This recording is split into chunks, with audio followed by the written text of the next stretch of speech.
Kayo ang gumawa ng paraan pa. Gusto ko makapagtapos ngayong taon. Anong ibig mo sabihin? Magbayad ako sa eskwelahan mo? Kapagtapos lang ako. Hindi na ako babalik dito. Kahit kailan.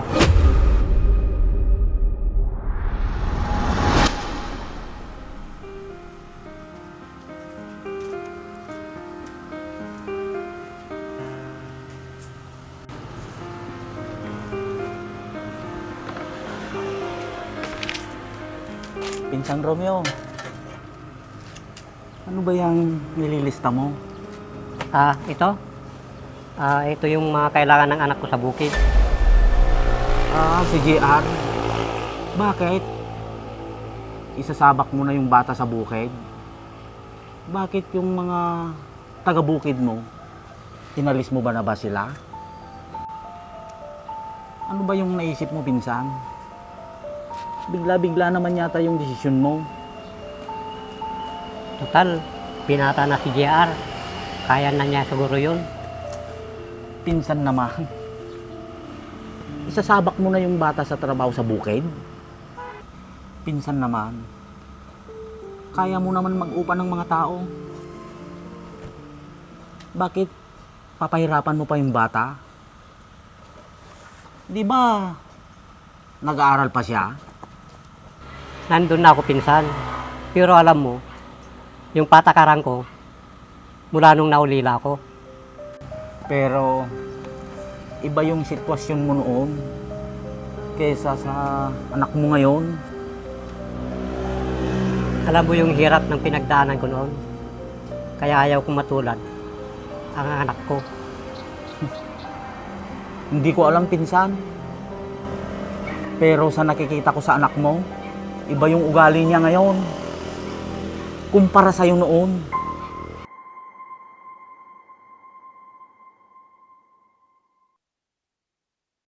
Diba? Pa, ano po? Tito, ano po? Tito, buti dumalaw po kayo. Kumusta naman yung pag-aaral mo, iho? Mabuti naman po.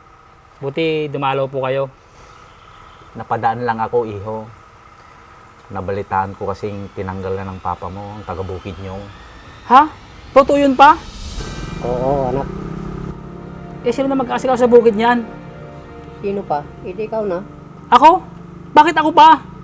Bakit hindi ikaw? Binata ka na. Kailangan mong matuto sa bukid. Hindi pwedeng nakaasa ka na lang sa akin palagi. Sa ayaw at sa gusto mo, susunod ka sa akin. Alam niyo nang nag-aaral po ako? Tapos magtatrabaho ako sa bukid? Bakit? Di ka naman titigil mag-aaral ah. Pero pa, Huwag kaya katamaran mong pinairal mo, JR. Akong masusunod dito, hindi ikaw.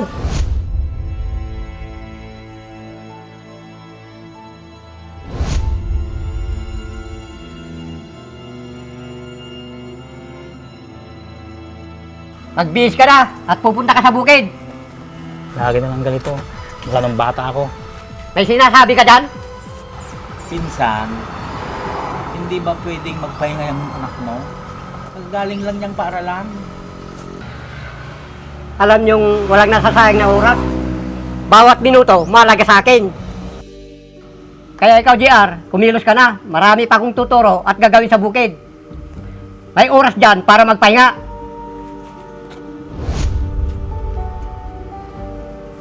Pinsan, hindi ka na naawa sa anak mo. Hayaan mo munang magpahinga kahit saglit lang. Pag hinayaan ko siyang ganon, nasasanay siyang puro pahinga na lang ang unahin niya bago magtrabaho. Pinsan, wala ka ng problema kung tutusin. Ano pa bang hinahabol mo sa buhay?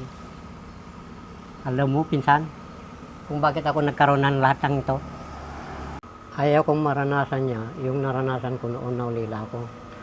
Naiintindihan mo naman siguro kung bakit malupit ako sa anak ko ngayon. Kaya alam kong walang mali sa ginagawa ko. Hindi kita masisisi sa rason mo, pinsan. May kasalanan ka rin naman kung bakit naranasan mo ang lahat ng pinagdaanan mo noon. Masyado ka kasing dumipindi kila tito at tita noon. Palibhasa, nag-iisa kang anak. nasaksihan ko kung paanong paraan mo pinalaki ang anak mo, pinsan. Kaya hindi mo maalis sa akin ang maawa sa kanya. Bakit? Binigay ko naman ang lahat sa kanya. Isa pa, mahal ko siya. Nandun na ako. Sa tingin ko, pinsan, natatabunan na ang pagiging malupit mo sa kanya, ang pagmamahal na binibigay mo. Anong ibig mong sabihin? Huwag mo hayaang mapuno ng sama ng loob ang anak mo dahil sa maling pagtingin niya kung paano mo siya mahalin, pinsan.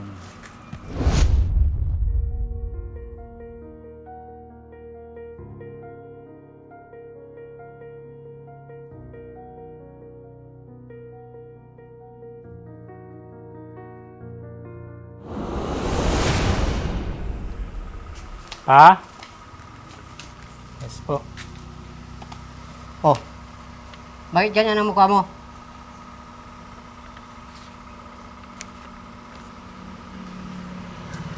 Bakit may bagsak ka? Hindi ako nagbabayad ng malaking halaga sa eskwelahan mo para bumagsak ka na ganito! Bakit hindi nyo po tanongin yung sarili nyo pa? Kung bakit bumagsak ako? Huwag mong isisi sa akin! Yan kabubuhan mo! Hindi yung kabubuan pa. Sadyang hindi lang ako makapag-focus dito sa loob ng bahay. Simula nang nagmamando ako sa bukid. Paano pa kagana yung utak ko kung laging pagod ako galing sa bukid? Hindi na nga rin ako makakain ng maayos dahil sa pagod. Hindi ko na rin namamalayan.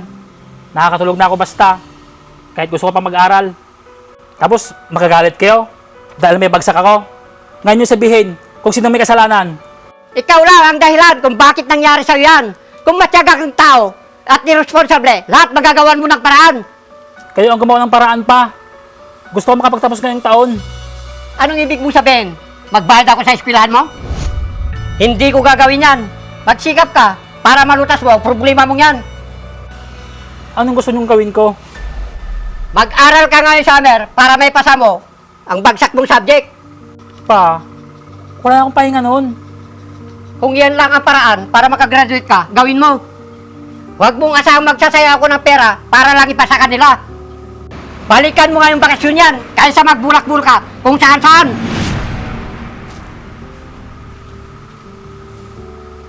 Kapagtapos lang ako, hindi na ako babalik dito. Kahit kailan.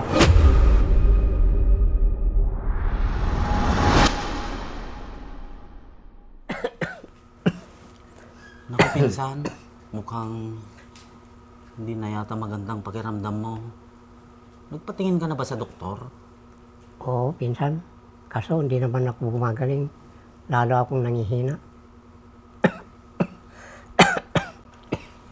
Alam na ba to ng anak mo na may sakit ka? Hindi pa. Ha? Bakit hindi mo siya tinatawagan? Tinawagan ko na siya minsan, pero palaging busy siya. Pinsan, gusto mo bang ako ang tumawag sa kanya para pauwiin siya? Kung maaari lang sana, pinsan, baka sakaling makinig siya sa'yo. Mula yata nakapagtapos siya at nagkaroon ng trabaho sa ibang bansa. Hindi na umuwi. Halos kinalimutan ka na ng anak mo, pinsan. Pinsan, hindi kaya ito na yung ganti niya sa pagiging malupit mo noon sa kanya? Pinsan, alam mo naman siguro ang paraan ng pagpalaki ko sa anak ko. Alam ko, pinsan, parang nasobran mo yata ang lupit mo sa anak mo. Ayaw ko lang kasing maranasan niyang hirap, malipasan ng gutom, at maranasan niyang mamalimbos balang araw wala na ako. Alam mo, pinsan, mas maganda sana kung kininto mo na lang ang naging buhay mo noon. Baka sakaling mas madali niyang maintindihan kung bakit kailangan mo siyang palakihin sa ganong paraan. Para hindi maging masamang paningin niya ang trato mo sa kanya. Ewan ko, pinsan. Nangyari na yun. Ngayon, may sarili ng buhay ang anak ko. Hayaan mo, tatawagan ko siya para sasabihin ko sa kanya na may sakit ka para umuwi siya. Salamat, pinsan. Gusto ko rin humingi ng tawad sa kanya. Tama yan, pinsan. Para maibsan ang sama ng loob sa'yo ng anak mo, kung meron man. Sana mapapayag mo siyang umuwi.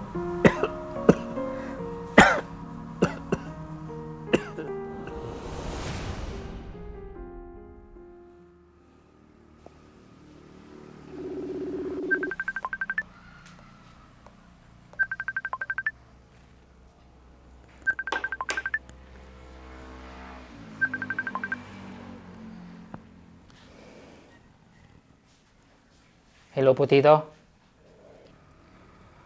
Hello, JR. Kumusta ka na dyan? Heto po, laging busy. Kayo po, kumusta? Ayos lang kami, JR. Yung papa mo, hindi mo ba kukumustahin? Kumusta naman po siya? JR, may sakit ang papa mo. Baka pwedeng umuwi ka naman. Simula kasi nung umalis ka, hindi ka na umuwi dito. Baka ngayon, pwedeng umuwi ka naman para makita mo siya. Para saan ba, Tito? Pasensya na po, Tito. Laging pasalamat ko nga nung nakalis ako dyan. Alam niyo naman kung gaano kalupit si Papa. Simula ng bata ako, di ba? Kaya pinangako sa sarili ko noon, kapag nakalis ako dyan, hindi na ako babalik dyan. Tama nga ako. Masama ang loob niya sa papa niya. Hindi kita masisisi, iho, kung ganyan ang nararamdaman mo sa papa mo. Hindi ba sapat na dahilan na uwian at bisitahin mo siya, gayong may sakit na siya? Hindi ba pwedeng isang tabi mo muna ang galit mo sa papa mo? Pasensya na po kay Tito. Hindi ko pwedeng iwan yung trabaho ko dito. Ayoko magsaya ng perang pamasahe pa uwi dyan. Pero iho, Pasensya na po, busy ako.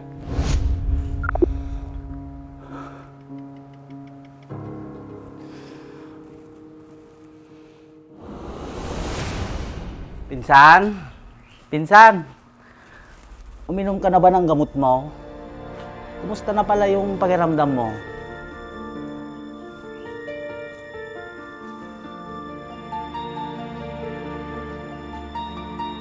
Pinsan! Huwag ka namang magbiro ng ganyan!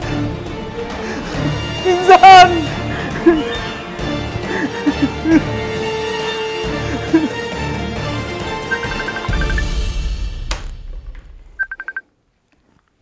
Tito, ano ba? Sinabi ka na nga. Hello, JR! Yung papa mo wala na! Iniwan niya na tayo! Pinsan! Huwag naman ganyan, pinsan! Pinsan! Huwag naman ganyan, pinsan! Pinsan!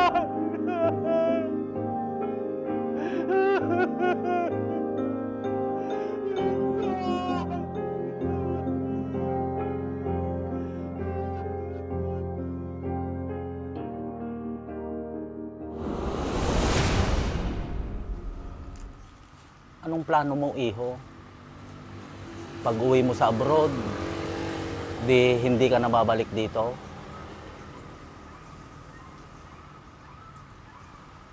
Huwag ka naman magalit sa papa mo, iho.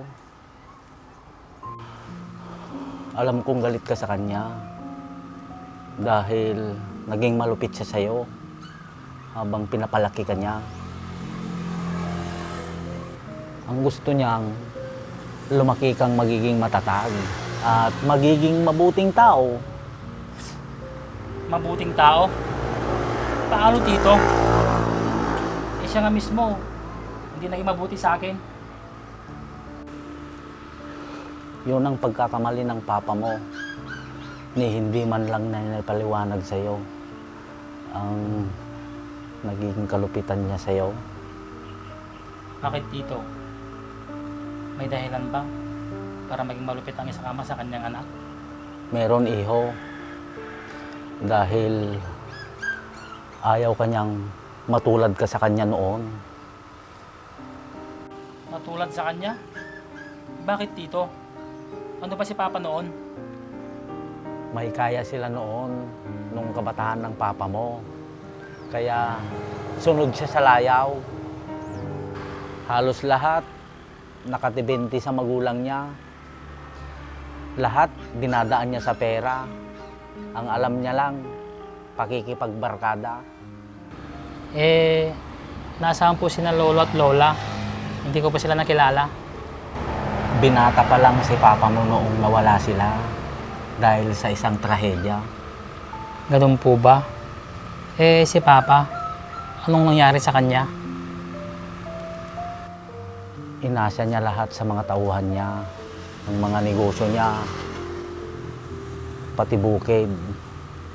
Hanggang sa niloko siya ng mga tauhan niya.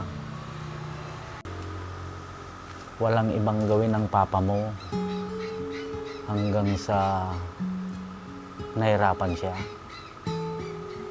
Isang araw, nabalitaan ko ang nangyayari sa kanya. Kaya hinanap ko siya. Tinuruan ko siya kung paano magbukid. Hanggang sa tinulungan ko rin kung paano mabawi ang bukid nila. Kaya nakapag-umpisa ulit at makabangon muli. Ang laki po pala ng naitulong nyo kay Papa Tito. Alam mo, JR, kung bakit mas pinili niyang palakihin ka sa paraan na gusto niya. Yun ay kahit mawala siya, kahit anong hamon ng buhay, kakayanin mo. At ayaw niyang lumaki kang nakadepende at umaasa sa kanya. Kaya minsan, ang kalupitan ng isang ama ay para din sa kabutihan ng isang anak. Yan ang rason ng papa mo. Hiyang-hiya ko sa sarili ko, Tito. Sa likod ng pagmamahal at mga aral na yon, minasama ako. Ni hindi man lang ako nakahingi ng tawad sa kanya at nakapagpasalamat nang dahil sa kanya. Ito ako ngayon, isang malakas at matagumpay na tao. Hindi man niya naririnig na nagpasalamat ka at humingi ng tawad.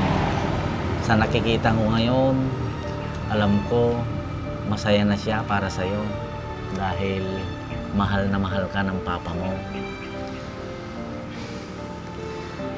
Sana mapatawad ako ni Papa. Tito, mahal na mahal ko po si Papa.